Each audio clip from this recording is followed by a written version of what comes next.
Hello, everyone. It is so good to see you. It's another Friday, which means it's another Ask Me Anything session here at Experience Investigators. I'm Jeannie Walters. You can join me every week. We do this to answer your questions about customer experience, about managing customer experience at your organization, and being a customer experience leader wherever you are and whatever your title. So, today we're going to be talking about customer listening assessments and how that act of assessing how we're listening to customers actually creates better customer experience. So, we have a lot to talk about today. As always, we have David Hornreich with us, our Director of Marketing. David, how are you? Hello, I'm very well. I'm excited to listen to you talk about Nice. listening. Nicely done. And we want to know where you're listening from. How's that? Um, let us know in the comments how you're joining us, where you're joining us. There have been a lot of crazy weather events around the world. So we hope that you're doing well and you're staying safe. And whatever is happening where you are, share that with us as well. It's getting hot here in Chicago. We're going to get up to the high 80s today. And then I think it's going to go up from there with some thunderstorms over the weekend. So, not really a great weekend to hang outside, I guess. But what about you, David? I haven't even thought about the weekend yet. I'm just trying to make it through today.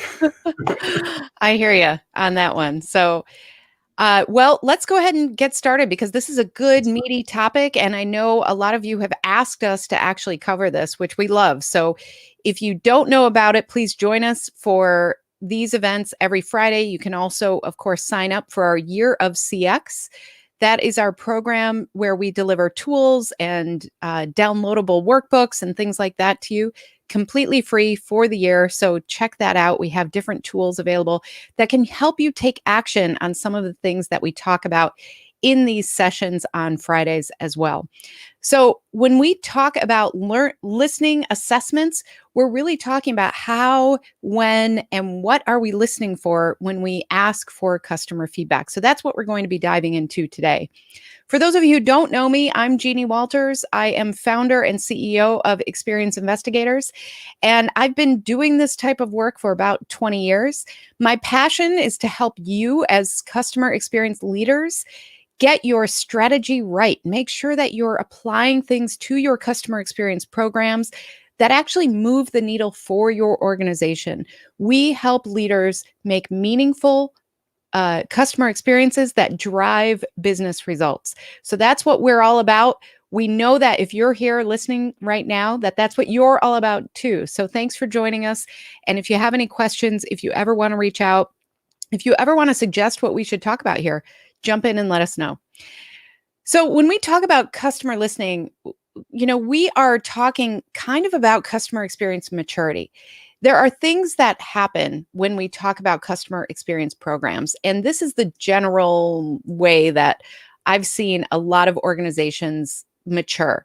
And first, it starts with an idea, right? Somebody says, wait a minute, customer experience is really important. We need to do this. We need to make sure that we're paying attention to our customers and becoming more customer centric. And from that jumping off point, a lot of times the first thing we can do is ask for feedback, is to start listening to our customers, creating a program that is all about collecting customer feedback. Now, the majority of organizations do this with surveys, but now we have techniques that are, one question surveys. We have those kiosks where you can say, red, yellow, green, or unhappy face to happy face. So we're getting creative in different ways, but the majority of organizations still do this with surveys. There are proactive ways to listen as well. We've talked about that in some other ways, but a lot of times we are talking about where are those points along the journey when we are specifically requesting that feedback.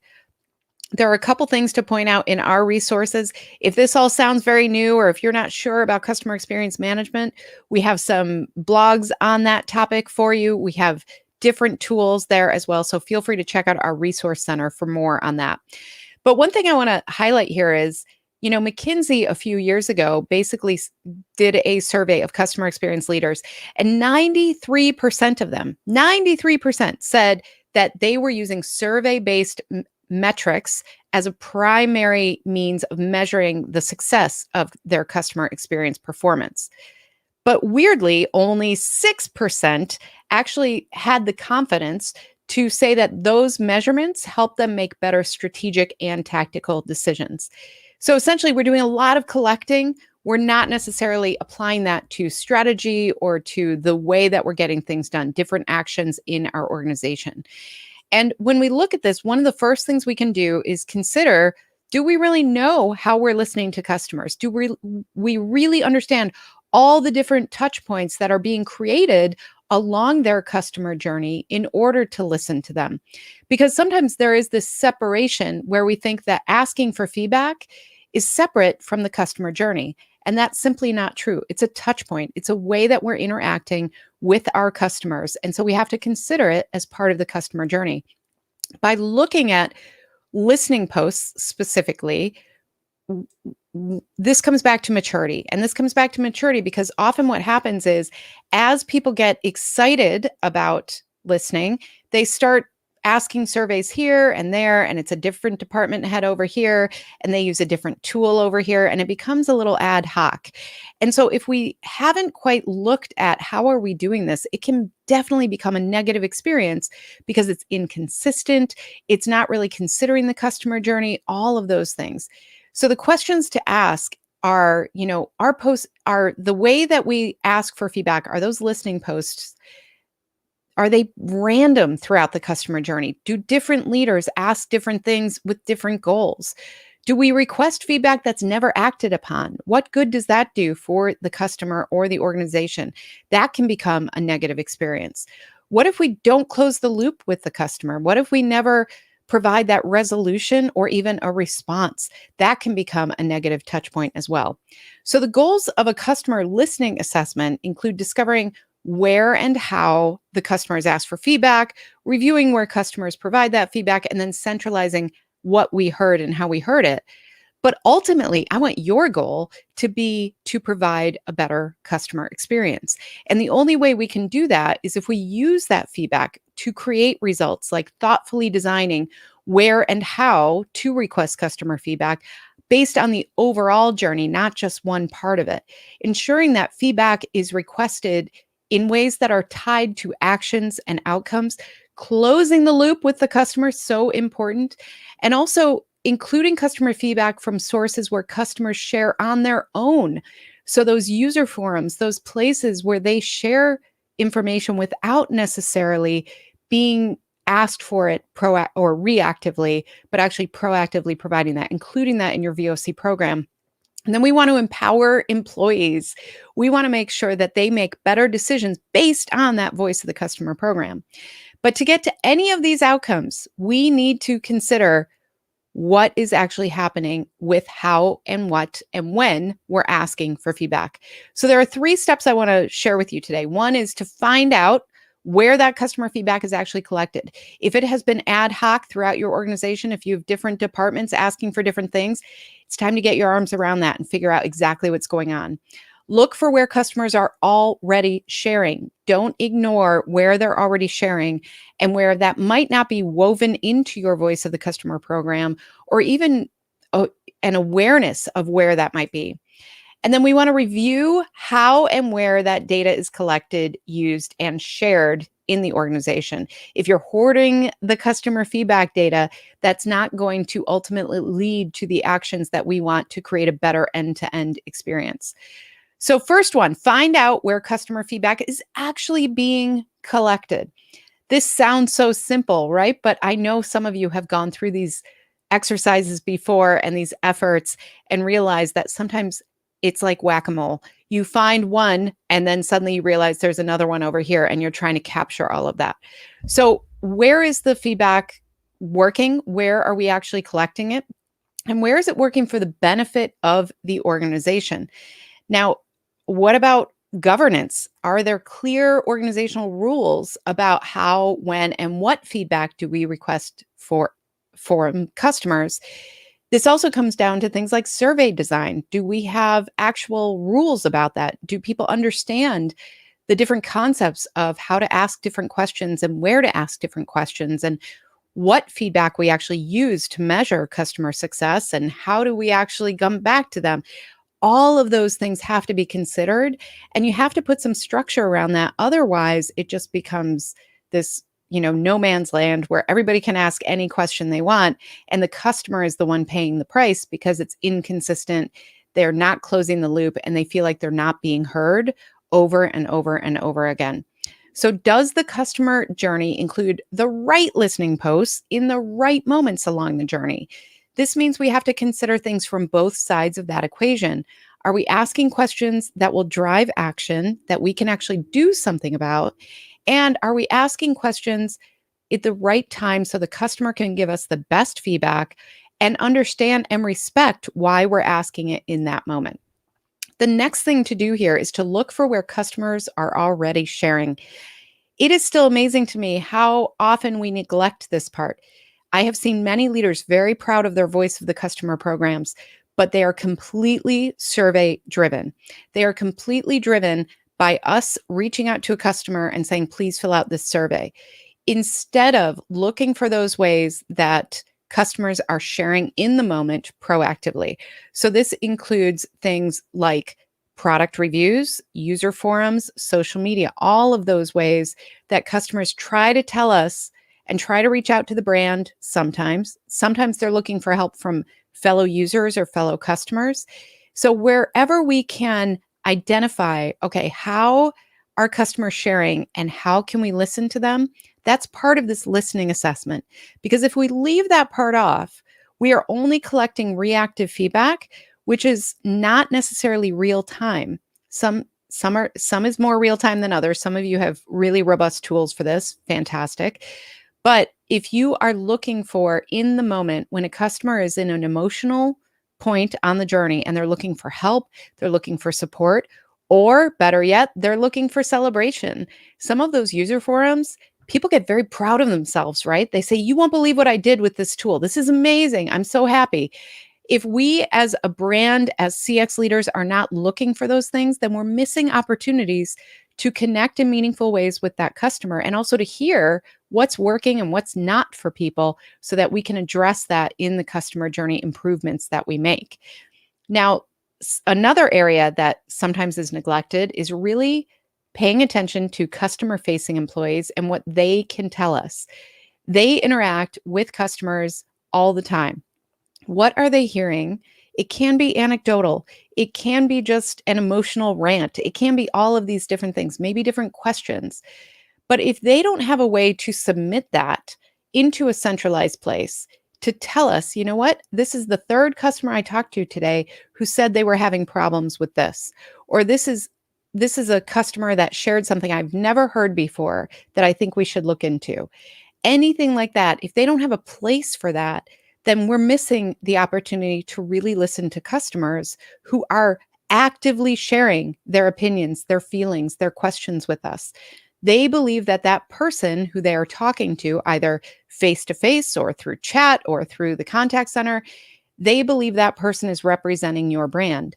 So they feel like if they share something with them, that needs to be addressed. That's another loop to close. So if we don't have the right support, training, education, and also resources where we can collect this information, then we're missing an opportunity to really listen to our customers and make sure that that moment in the journey is a positive one for them.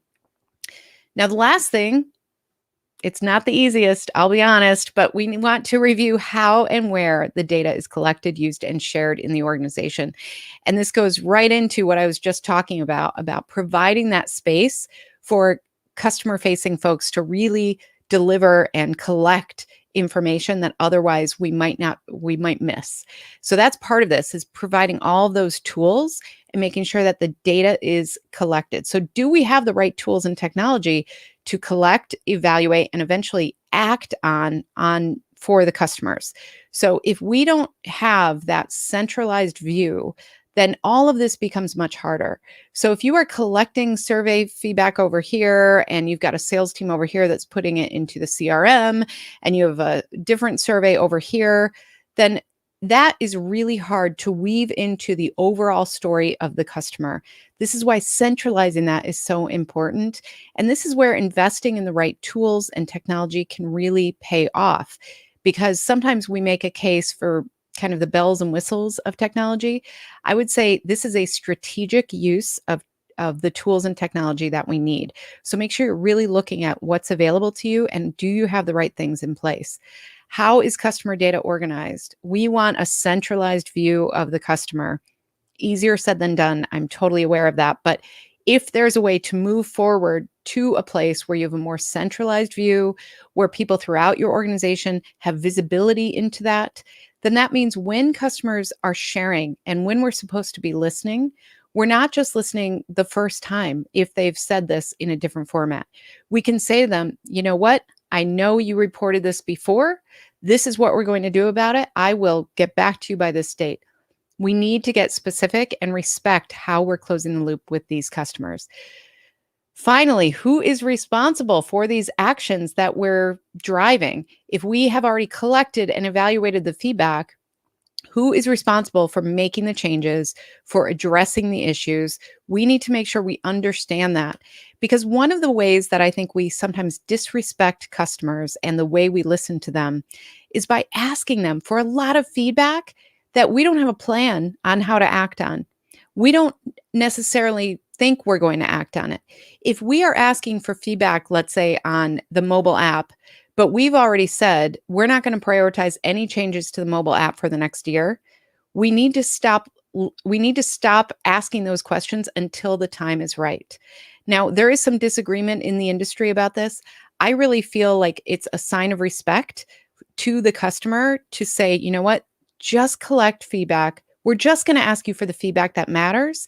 We're just going to ask you when we can actually do something about it. And we're going to collect it from all these places where they can proactively share. But if we ask them specific feedback, things like metrics around this, things like, was this easy or not for you? And we don't have a way to act on that, then that's basically saying to the customer, we're going to listen and not do anything about it. So be aware of who is responsible, what actions can you actually consider moving forward, and how do you close the loop with customer. Sometimes closing the loop is just being honest and saying, you know what, we heard you, we know that's an issue. That's something our product team is working on. It's probably going to roll out in the next year. Sometimes that's what it takes, to be honest. It's hard to do, but it's really important. So to recap here, the 3 steps I want you to consider: find out where customer feedback is actually collected, not just where you think it's collected. Look for where customers are already sharing and review how and where data is collected, used, and shared throughout your organization. Now, we talked about how these are really important touch points along the customer journey. Even the act of requesting feedback, we have to look at that as a touch point. But we also have to remember that this is about getting better information to lead to better actions. And sometimes we fall into this kind of haze of feedback collection where we think if we're collecting and if we're measuring, that's enough. That's never enough. We have to make sure that we are collecting, evaluating, prioritizing, deciding, and acting. And all of that has to do with closing the loop with our customer as well. We need to see that this is a way to show respect to our customers in the way that we behave, how we're listening to them. So if you feel like right now you're not really sure all the different places that you're listening to your customers, a simple assessment like this, if you have to start small, start small. It's okay. I've seen this done on spreadsheets. I've seen this done on, a big whiteboard in somebody's office where you're just trying to collect what's actually happening. Do a fact-finding mission and really find out what's happening so that you can make the act of listening a better part of the experience and drive better actions based on that information. So I would love to hear from you. What do you think about all this? Have you ever done a listening assessment? What are some of the ways that you're dealing with some of these challenges in customer listening now? And any other question you want to ask. So, David, have we gotten any questions so far?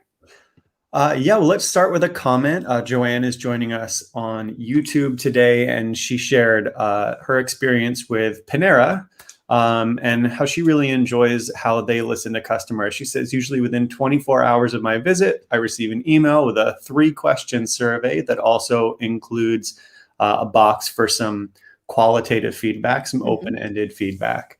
Excellent. And that she's really, really appreciated that. So and I love that you brought that out because it's a touch point from that customer's perspective. And I think that it sounds to me too, Joanne, like you've felt heard in what you've provided for them. And I think that's a really great point as well. One of the things that I have seen as a customer is that sometimes we ask for feedback and we try to put brackets around it that the customer doesn't necessarily understand. For instance, we send something that says, just tell us about the delivery experience. And the customer is thinking, yeah, but I have a lot to say about setting up the delivery or, buying the product or whatever. And if we don't give them a little space for that somewhere, then we miss a lot of valuable feedback. So what you were mentioning with Panera, having that open-ended box, that's a way for them to say, tell us anything else. So maybe it's, this visit was great, but I went to your store and whatever, and the coffee was cold or whatever. I'm not saying that ever happens at Panera, but I'm just saying it's an example. So we can, make sure that we're also looking for those opportunities where maybe it's not as well defined as how we asked, but we're giving them a chance to tell us whatever they need to. And I think this segues nicely into a question that came in earlier in the week. Can you please explain more about feedback requests as a touch point on the customer journey? Mm-hmm. Yeah, this is something that I think we don't think about enough, because a lot of times when we talk about building a voice of the customer program or putting in customer listening posts, we almost treat it like it's outside of the actual customer journey. And when we talk about journey mapping and things like that, we don't include this a lot. We don't say like, oh, here's where we want to ask for customer feedback. But if we think about it in a more holistic way, then we can really also look for opportunities where we say, okay, if somebody gives us feedback here, how will we close the loop before the next step in the journey? Or how will we make sure that they continue to move on if they've had a negative experience? It allows us to think a little bigger, a little differently if we think about it as an actual touch point. And the other thing that's super important about any customer journey is consistency. And so if we are asking a survey over here and it looks and feels different than a survey over here on the journey, that is providing kind of that cognitive dissonance that happens with inconsistency sometimes. And so we want to make sure that we're not only considering the customer journey and these as touch points, but also how can we make these specific ways that we listen a consistently positive experience. And so that's what I mean. We need to think more holistically instead of thinking like, okay, let's just make a listening map over here and a journey map over here. When you layer those two things together, that can really help you understand where the best places are along the journey to actually ask for that feedback, and how can we make those touch points a positive moment along the journey for the customer. Yeah, that makes perfect sense. It's all connected, isn't it? Mm-hmm. Let's jump to another question that came in from social media. And just as a reminder, we'll put this up later, but if you have a question throughout the week, not just during these sessions, LinkedIn, Twitter, email, all ways that you can reach out with your questions, and we'll highlight them here. So this question is about feedback again. They say one question or one concern our decision makers have with asking for feedback at specific points in the journey is that the feedback could be skewed. For example, if we ask for feedback right after the purchase, when the customer is most excited, we might overestimate their excitement for the rest of the journey. So is there a way to account for this? Mm-hmm. Yeah, so that does happen, and we have to really understand that. And this is why things like survey design and asking in the right kind of channel are also important. But when you think about collecting feedback, if you are heavy-handed with one metric, let's say, if you only collect customer satisfaction and you ask it a bunch of different ways along the journey, then you're going to get information that will help you, but you might not get the best information. And so looking at what you're actually asking, those metrics at key moments, can really help. So there are some metrics that lend themselves more to transactional surveys. So that's when you do say you get the 2 question on your phone saying, "How was this for you? How satisfied are you?" That can be more transactional. NPS is more of a loyalty metric, a more long-term metric. So understanding where on the journey does that make sense to ask for that kind of information. So instead of looking at as, let's ask the same thing over and over, look at what are we asking in the right moment and what are we trying to find out? What is it we're really measuring? And that can help drive better decisions along which metrics and which questions we ask wherever we are on the journey, because that can happen with skewed information. And that's why having a voice of the customer program that's robust, so that we look at not just the feedback that we get when we ask it, but also what are customers sharing elsewhere?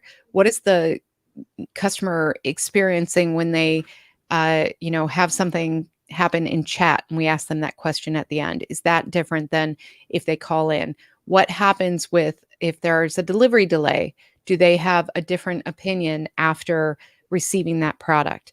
So this is where understanding and evaluating that feedback is so important, because we can watch numbers go up and down all day long, but if we're not applying nuance to this and understanding really what are we trying to find out, what are we finding out, and what are the differences in the contexts of the customer journey that we need to be aware of, so that we can really get the insights that we're looking for.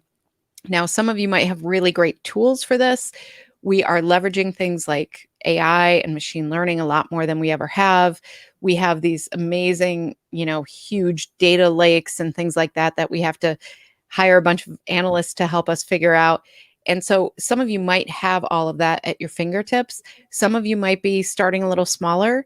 So really look for what are the questions you're trying to find out the answers to, and then how can you apply that to the feedback along the customer journey. That's how I want to think about it when we're just starting off something like that.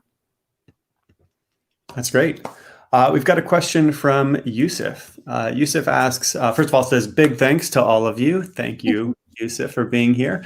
I want to know your thoughts about not just listening to customers and their feedback, but also how do we inform them later about the impact that their feedback had? How do we close the loop? Yes, this is a great question, and it does not have a simple answer, I'll say, but it has, the concept is simple. Execution is sometimes more challenging, but that's really what we're talking about when we say close the loop with the customer. You can do this a couple different ways. You can do this on the individual level where you say to a customer, this is what we're doing, this is when you'll hear from us, and then you actually follow up. That can sometimes mean following up and saying, we don't know why this happened, we're working on it. You'll hear from us again. But the fact is, we have to keep that promise to the customer. If we say we're going to follow up with them by the end of the week, we need to follow up with them by the end of the week. That can happen on an individual basis, especially if they're sharing that feedback with a contact center agent or something that is a little more one-to-one. If you're receiving a bunch of information in a survey and you find that either there's a big issue to address or they have a big complaint or whatever, that's where you want to make sure that you know who's responsible to take the next action. So if they're complaining about something that happened within a certain part of the customer journey, you know who to share that information with.